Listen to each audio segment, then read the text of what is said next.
Merry Christmas, everyone. We are going to be going over runes in detail today, so check the timestamps below if you are looking for something specific. But let's jump right into it, starting with the basics. If I open up my inventory, I can find this little rune section here, and these are going to be extra stats that I can stick into my weapons or accessories. So I can see the slot that each rune is associated with. So this one's necklace, this one is belt, and these are going to come in three different types. I've got my attack runes, I've got my defense runes, and I've got my support runes. There is also a fourth type called Chaos Rune, but we will cover that a little bit later. For now, we just need to be aware of these three, and then we also need to be aware of the fact that there are different rarities of runes. So there's going to be common runes, which go all the way up to level 20. There's going to be uncommon runes, which go up to a maximum of 40. And then there's going to be rare runes that can go up to a maximum of 60. You'll hear people talk about gray, green, and blue runes in terms of rarity. So just be aware, if you hear me say blue, that's what I'm talking about. I'm not talking about the blue colored defense rune. I'm talking about the rare ones. In order to use these runes, I'm going to click Rune Management at the bottom of my inventory. And then I'm going to select a piece of gear that I want to unlock runes on. So I'm going to get my new spear here. And then I'm going to have 3 slots that start off unlocked. And I can just click on these and I can choose whether I want to unlock attack, defense, or support. Now, some of you who play DPS, for example, might be thinking, okay, well, this is easy. I will just unlock attack on every single slot and then I will get the most damage possible. However, there is another thing that we need to consider, which is Rune Synergy. And Rune Synergy always requires us to use one of each different type of rune. So it's always going to have one attack, one defense, and support. The only thing that's going to change is the order that we arrange those. And this system will reward us with extra stats for balancing out the type of runes that we use. So we can scroll through here and see the list. The purple ones are not going to be available yet since currently our runes only go up to blue. But as you can see here, this is a lot of extra stats. And so in most cases, it will be worth unlocking one of these synergies rather than stacking runes of the same type. The one exception to this would be if you are a strictly PvE focused player or if you have a second set of gear that is strictly dedicated to PvE. In that case, you may be able to ignore synergy and just put attack runes in everything because some of the PvE attack runes are really good, and so that'll help you with your clear time. But that would strictly be only for PvE sets. For those of us who want gear that's going to work in both PvP and PvE, these synergies are going to be very important. The exact synergy that you want is going to vary from build to build, but I will point out a few things. First of all, with weapon, I would always make sure you're getting one of the synergies that has a main stat. Even if it is a PvE set, these boss stats down here are not going to be worth the additional base damage that you would get from having, for example, more dex or more wisdom or something like that. And then the next piece that I want to comment on is belt. The belt synergies are a bit underwhelming compared to other pieces, and so some people choose to go triple support or triple attack on this slot. Triple attack would be for more hit in PvP or more heavy in PvE, and triple support would be for skill damage resistance in all 3 slots. I think the triple attack strategy is okay. I'm not personally doing it, but if you decide to go that route, I think that it is totally fine. However, I would be reluctant to go triple skill damage resist, triple support runes, unless you are a tank with like 25k health. For everyone else, if you actually compare the extra tankiness that you get from the skill damage resistance to the tankiness that you would get from a health rune and a health synergy, they're going to be about the same. And if your health is low, like in the 15-16k range, then the health is actually going to be better than the skill damage resistance. If your health is around 19-20k, they're kind of going to break even, so you might as well just go for the synergy and get this extra attack rune basically for free. For my spear here, I've chosen the dex and attack speed synergy, so I want to make sure that I unlock attack first, and then it looks like support is going to be next, and then defense will be third. Remember, I could always just pay more solent to rearrange these in the future if I decide on something else. But in order to get the synergy, unlocking is not enough. I have to actually put the correct quality of rune in here. So I can start with attack and it'll filter all my attack runes. And at first, I don't really care what's actually on the rune itself. My priority is going to be getting this synergy complete. So it looks like I've got one blue rune here available for attack. We'll put that in. For support, I've got a blue as well. And then for defense, I've got a few blues that I can put in.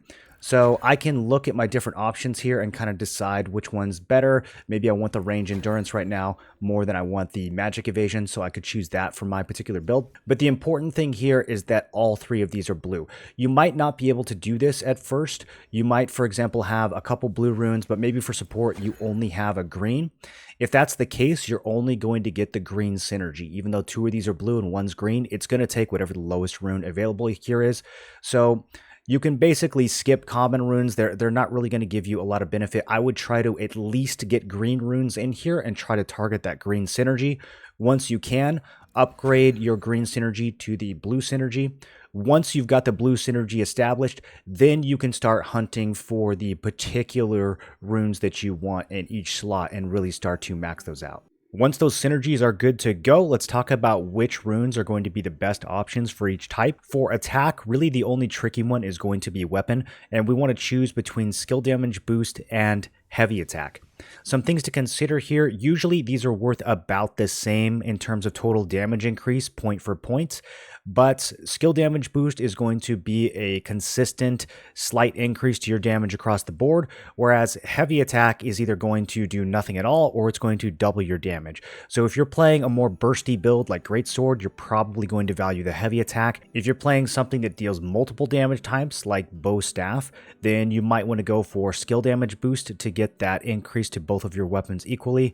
However, you just want to look at your build and think of things like Judgment Lightning, which gets an extra hit for heavy attacks. If you have extra bonuses like that on heavy, then that might tilt the skills back towards heavy attack. So both of these are really good options, and it's just going to depend on those factors.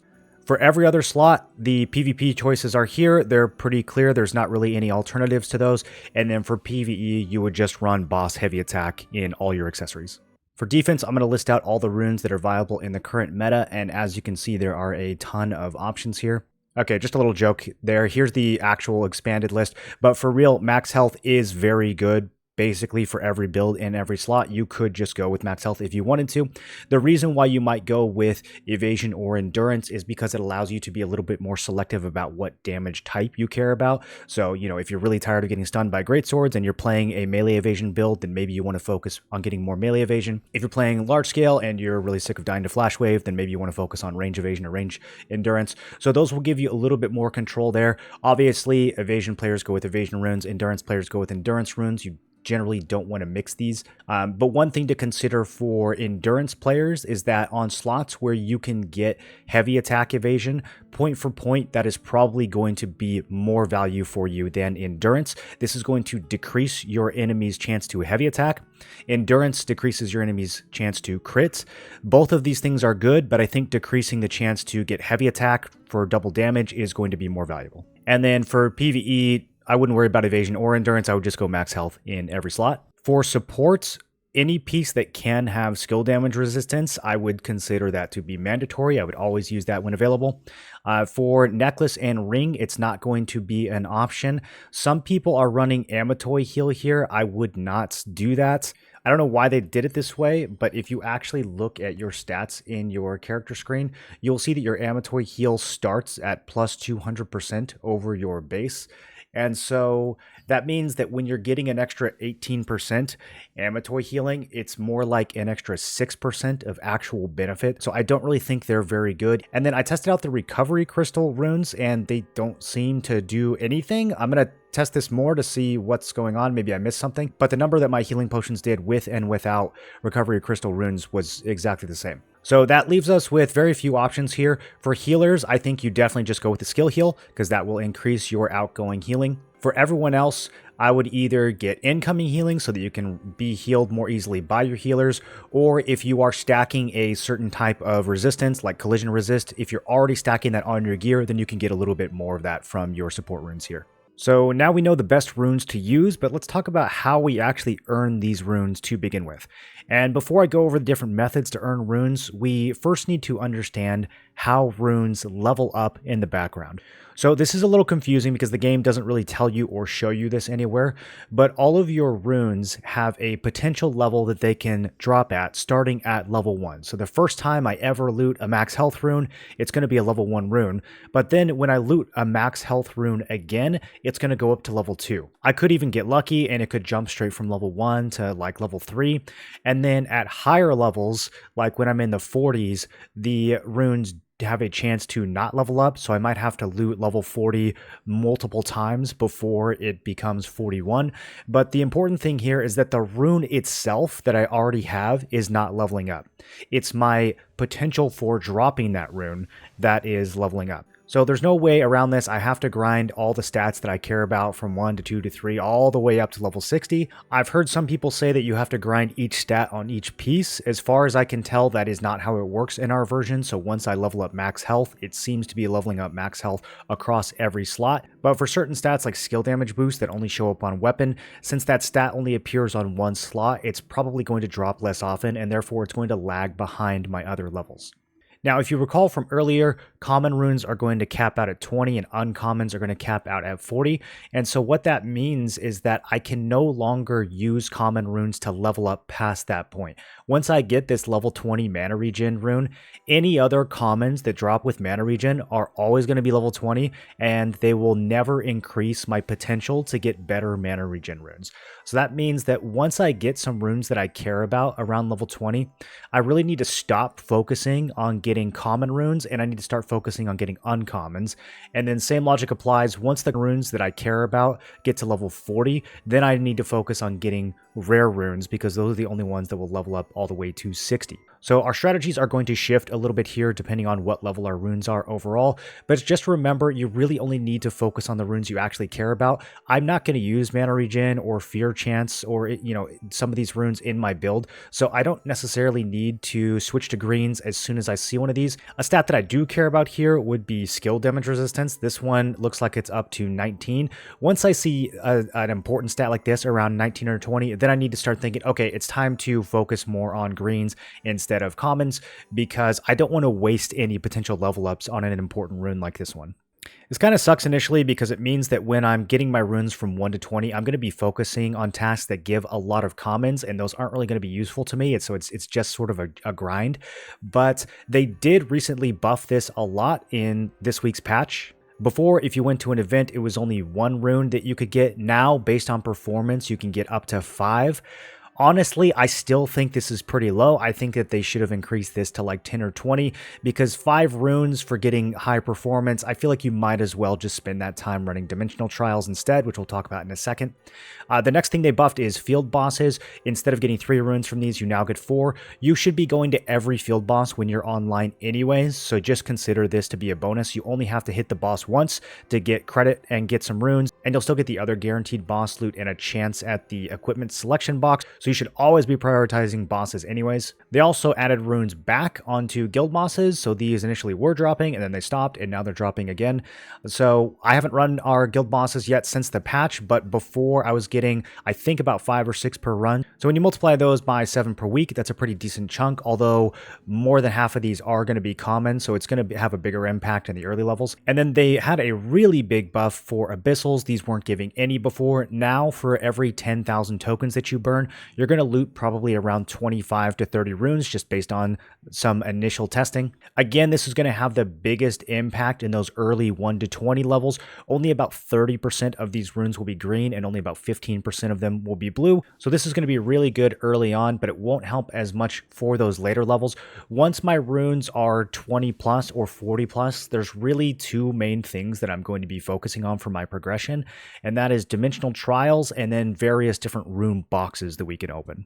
The trials themselves did get buffed pretty significantly, especially on the higher tiers. So let's talk about what these are and the best way to progress through them. We can find these in the co-op dungeon mission, and these are basically challenge versions of the 2-star dungeons that were already in the game. As the tier increases, the mobs will get more damage and more health, and then sometimes the bosses will have new mechanics as well. We can see the rewards for each run down here at the bottom, and these will increase between tiers 1 and tier 5. After tier 5, they're all going to be the same. So in order to get the most level ups here, we want to focus on getting as many runes as possible. The higher tier runs are going to give more runes overall. However, they will also take longer and have extra challenges that might cause your group to wipe. So starting off, you're going to focus on either tier 1 or tier 2. I think that the tier 2s are easy enough that you can probably just skip tier 1 and go straight to tier 2, so you're getting an average of 8 runes per run. A lot of those will be green, but that's fine. Greens can still level you from level 1. It's just that they have the extra benefit of being able to go all the way to 40 instead of just stopping at 20. However, once most of your runes are 20 plus, you're going to want to transition into running either tier 3s or tier 4s, since these commons are no longer going to give you any benefit. And it's kind of the same logic here. If your group is able to handle tier 4 and it only takes, an extra minute or two compared to tier 3, then you can go ahead and spam those. I think either one is fine, but then once your runes are 40 plus, you only want to focus on tier 4s and tier 5s. Same reason, the uncommons are now no longer going to give you any benefits. If you can handle tier 5s, I do think that it is very worth it now that chaos runes are in the mix. These were not available before the patch. Now about 1 in every 12 of your tier 5 runs will give you a chaos rune. And this is probably a good time to explain what chaos runes are. Basically, these are runes that come already at level 60, but they actually have even more stats than a level 60 rune would have. However, they also have a negative stat that is attached to them as well. So if you get really lucky with a chaos rune that has a stat that you need and a negative stat that you don't need, that's going to be a lot better even than a maxed out level 60 rune.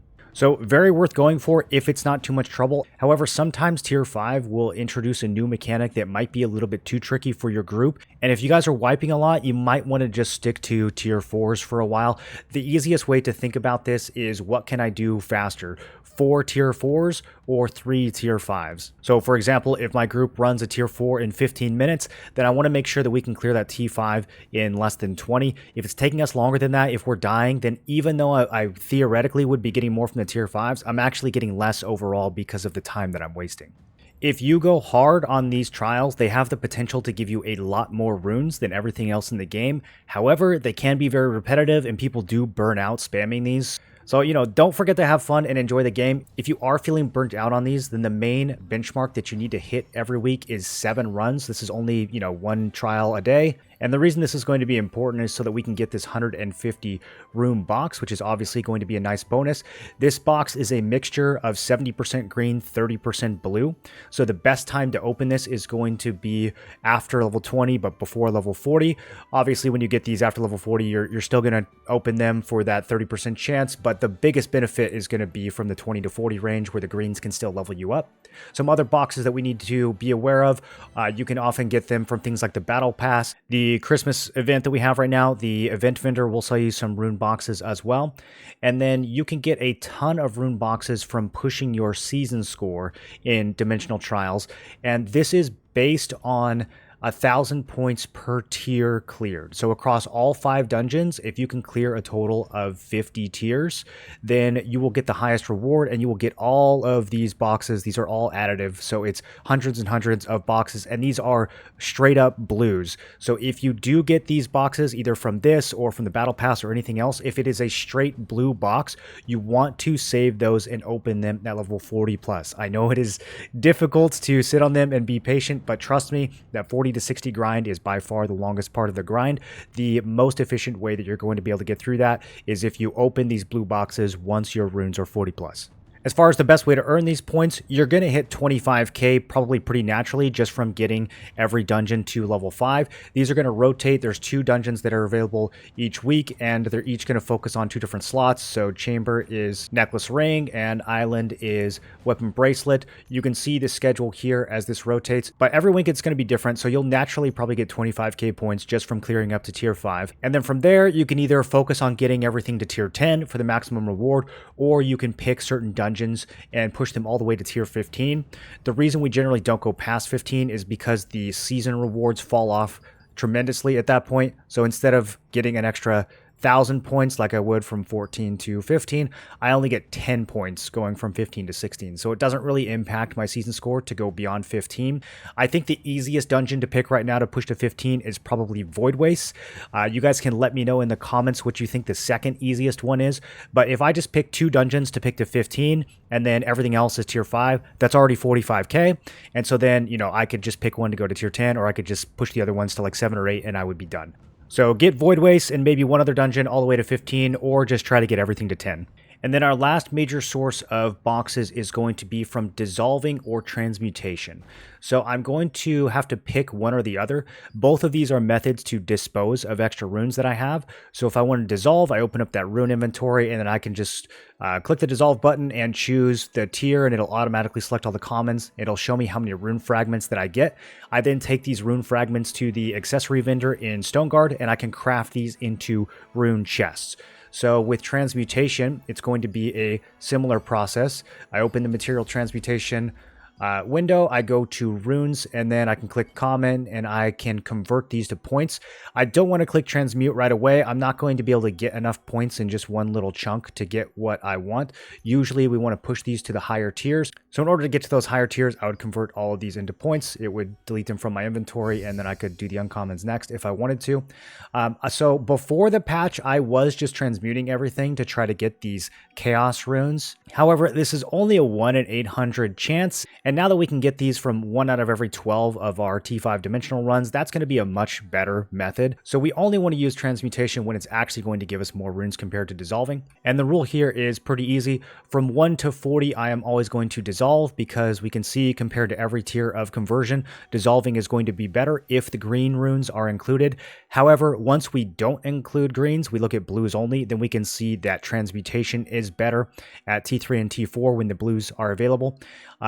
Both of these are the same efficiency in terms of T3 and T4. It doesn't really matter which one you do. T4 will give you a little bit more, but it also costs a few more runes to do. So either one of these are fine. Just keep in mind the T4 does give you that 1 in 800 chance. So you can go for that one if you want. One other note though, just be aware that although you should be dissolving your runes from 1 to 40, you should only be crafting the chests from 20 to 40. So these chests that you're going to get from dissolving are going to be a mix of green and blue. They're not going to have any commons in them, so you don't want to be opening them before level 20. You want to wait, do your level 20 grind by abyssal dungeons or by running tier 1 and tier 2 trials. Those are going to be the easiest trials, the fastest trials that you do. You're only going to be able to benefit from those in those early levels. So even though you're dissolving all your extra runes at that level, save the fragments and don't actually open the chests until you are 20 plus. And then when it comes to transmutation, you're just going to select a type, and then the rune or the runes are going to appear in your inventory directly. In both cases, whether it's transmutation or dissolving, you want to choose defense. So choose defense here, and then also choose defense at the vendor when you're crafting the runes from fragments. And the reason that we go after defense is just because it is the least common runes. For example, if we check the rewards from dimensional dungeons and we look at these chests, we can see that the attack is the most common and defense is the least common. So whenever we have an opportunity to choose between the different types, we always want to choose defense. That should cover just about everything. If you guys still have questions, feel free to leave a comment, or feel free to come find me streaming on Twitch and YouTube. I am trying to do this full time. If you guys want to support that endeavor, please consider subscribing over on Twitch or becoming a member here on YouTube. I appreciate that very much. That will allow me to produce a lot more of this content for you guys. I hope you enjoy your holidays, and I will see you all again very soon. Merry Christmas, everyone.